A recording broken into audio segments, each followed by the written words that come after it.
Welcome to ExchangeWire HQ for this coffee with. I'd normally be inviting you to our kitchen table, but we're breaking with tradition for this because you've had a twinge in your back and you have a comfy seat. Getting old. But welcome anyway. What coffee have you chosen today? I have an oat milk flat white.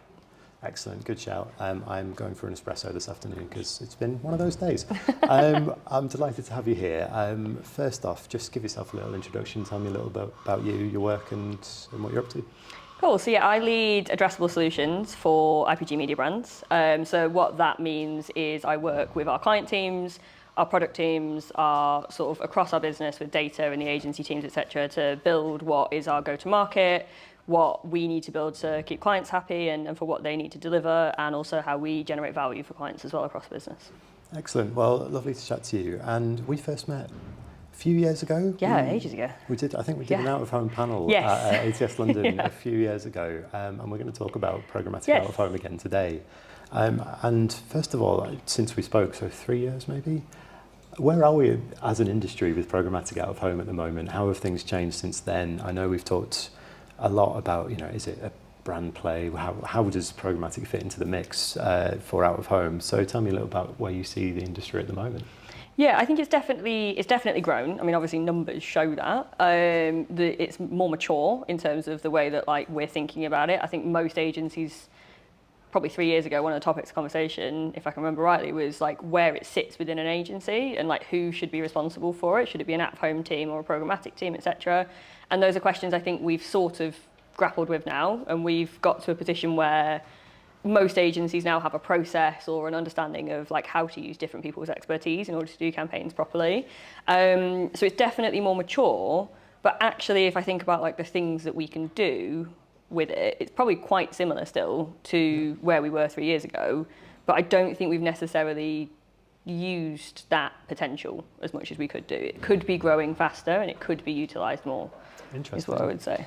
So in those terms, how could you see it further developing, and how do we, I think we've been at untapped potential for a while now. Yes. How do we get past untapped into fully tapped potential? Yeah, I mean, a lot of it I think is actually just it's not to sort of be negative about any particular partners in the ecosystem or anything like that, but it is a different way of buying media that I don't necessarily think we've got to a position like we have with CTV, for example, where we fully programmaticized it. Is that a word? Programmatic, made it programmatic. Whereas so our way of trading it is still fairly centered. Obviously there's RTB protocols and things like that for out of home now, but it's still fairly similar to buying direct. And actually also one of the benefits of programmatic, 10, 15 years ago when we were in market, was actually that programmatic made things more efficient and made it cheaper. But with out-of-home, programmatic out-of-home actually increases the cost line on a plan more often than not. So, and even with something like a CTV or BVOD, buying it programmatically, we're able to show efficiencies very explicitly. But with outdoor, we need to be showing something much more to be able to show the value of it. And it's quite difficult in the age of sort of measurement being a problem and fragmented measurement to do that. So I think there's some challenges just with the way that we're sort of planning and buying it and the function of out-of-home and a media plan that we need to shift a little bit. But I think that's on a lot of different players. It's agencies to be able to tell better stories about what the role and the function is. It's on sort of media owners themselves in how finding new ways of trading that actually fits better with programmatic. It's on some of the platforms and the DSPs. Actually, we've seen a lot more DSPs move towards actually having planning tools for out-of-home integrated into them, or specialist DSPs like Vista and Hivestack, Perion, sort of growing in market as well. So those kinds of things all kind of need to come together still, in my opinion. Yeah, and it seems, you mentioned there's a lot of communication in there in terms of expressing the value to the brands of how to get the most out of this, and I suppose how to, what possibilities there are there. There's so much you can do with the targeting, and it's interesting that it's, I don't think a reticence to get involved, but maybe just still a lack of understanding of quite what the possibilities are. I think measurement's a big one in that, to be honest. It's always been little understood, the value of it in terms of how can you tell us what our return on investment is going to be from this? Do you think that's still an issue, or are we seeing developments in the possibilities for measurement? I actually think it might even be more top level than that. I think it's more similar to BVOD and linear TV or that market as well, in terms of the way that we've historically set up our relationships with clients has been that clients engage us to be able to maximise reach and frequency for some of the bigger brands. And similar with out of home, they want maximum reach or maximum on-target reach, frequency and high impact and recall, which actually often on a plan mean that you have to be able to show quite cost efficiency.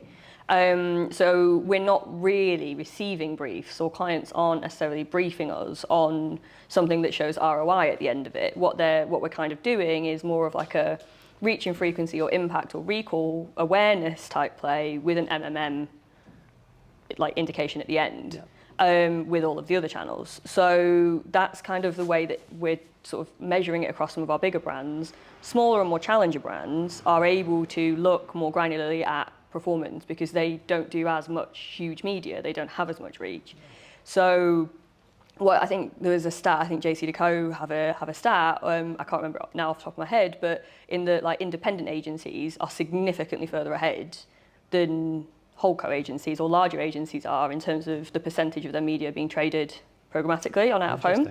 And I know that from being at an indie, I think most of our out of home was traded programmatically, but it was because we were sort of new to out of home brands, smaller budgets, and we were programmatic first generally. Yeah. So whereas when you kind of have these sort of your Amazons of the world that are used to trading these like huge amounts of out of home and TV on like a sort of reach and efficiency and scale play, how you then show the value of programmatic within that is a bit more difficult. Yeah, no, fair enough. So, and it's that, I suppose, the agility in the independent agencies makes it an easier route in to out of home. What do you think are the other challenges facing programmatic and out of home?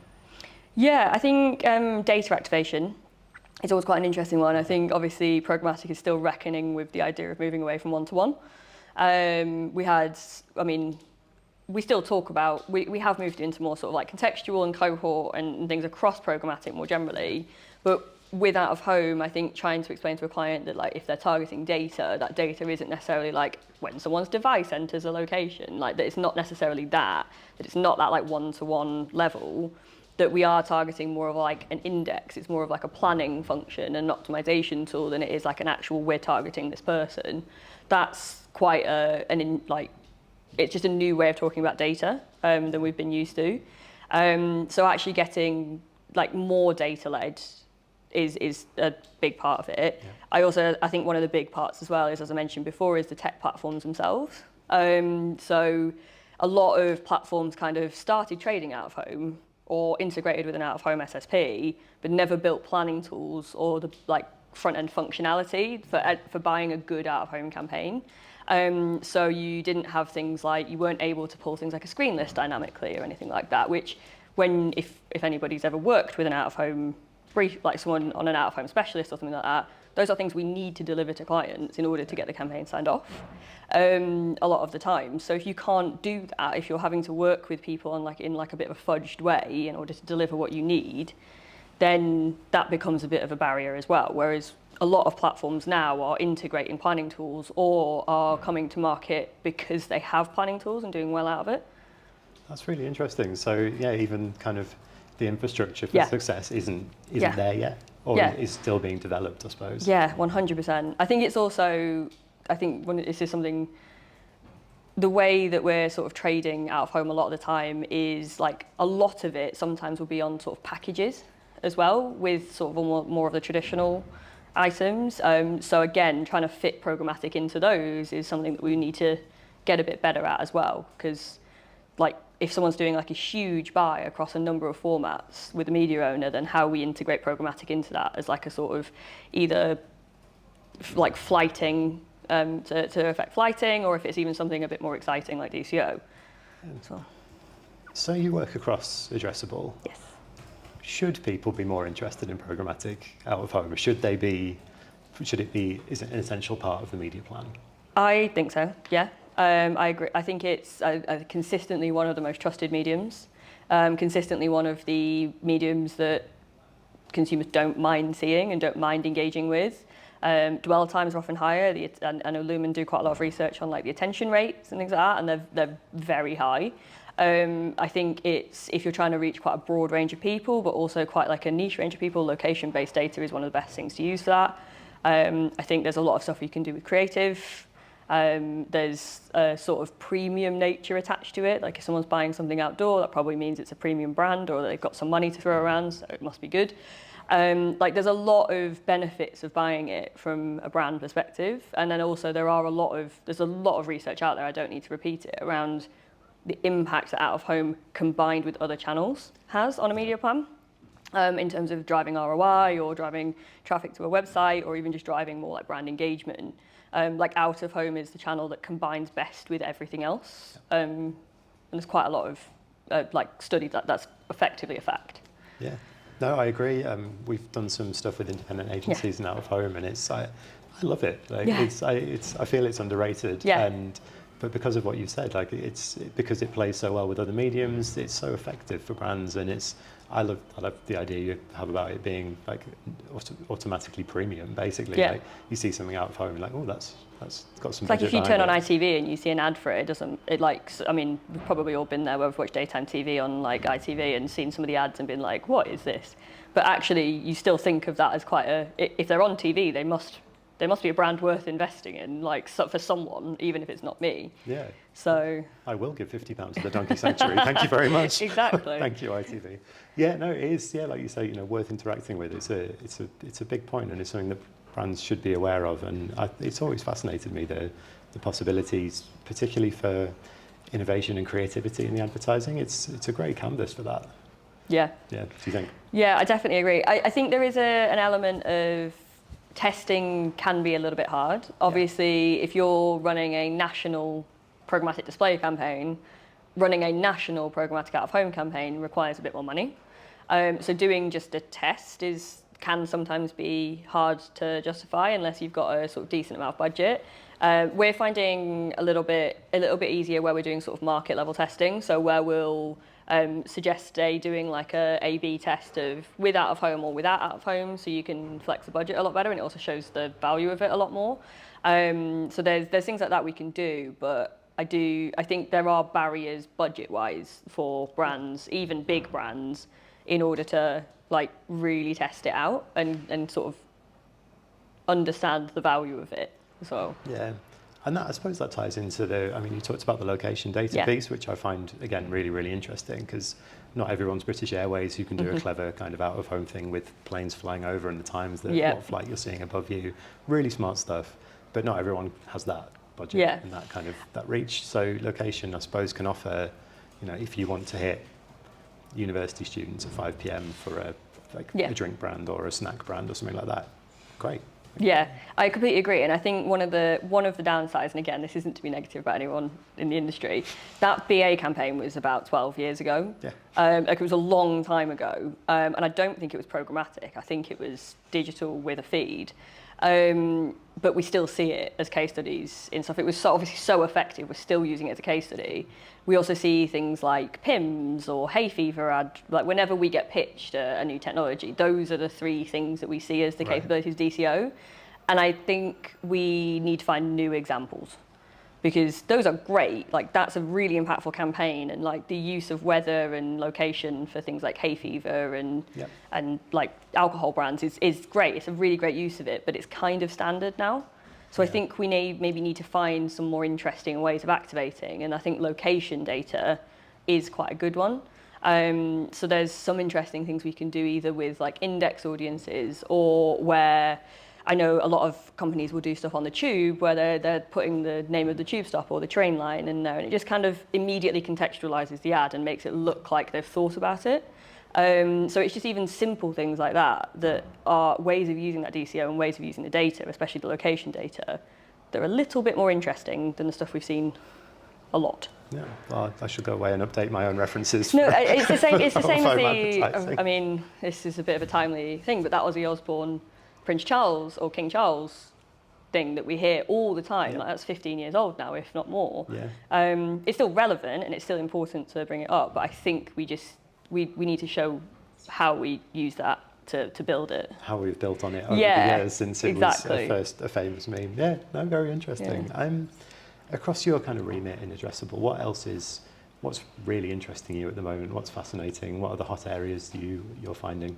Yeah, I think a bit of a U-turn into more technical stuff from out of home. That's more of the fun stuff. But I actually find this really fun as well. But a lot of the shift into how we work with supply side has been I'm really excited about that at the moment. Cool. So, and there's been a bit of a rise in SSPs getting a little bit more into sort of how they activate data and how we can activate sort of algorithms and things like that on the SSP side, more supply side decisioning. So Index, OpenX, Programmatic, all getting into that space. Programmatic's Activate platform is quite an interesting move.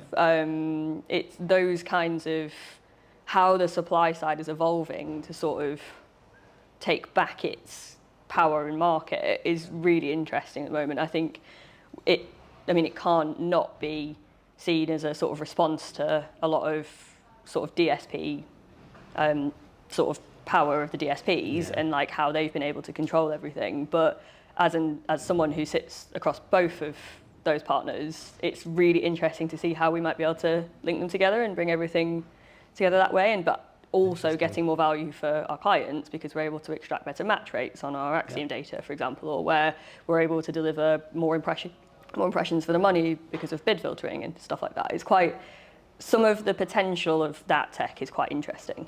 Amazing. There's a lot of SSP viewers going to be really pleased to hear you say that, I think, which is wonderful. I think that's it for me today, Hannah. I really always love chatting to you. Thank you so much for your time. I really appreciate it. And we'll keep in touch with you, but you are welcome back anytime for a coffee. So thank you very much. Thank you. Thanks for having me. Cheers.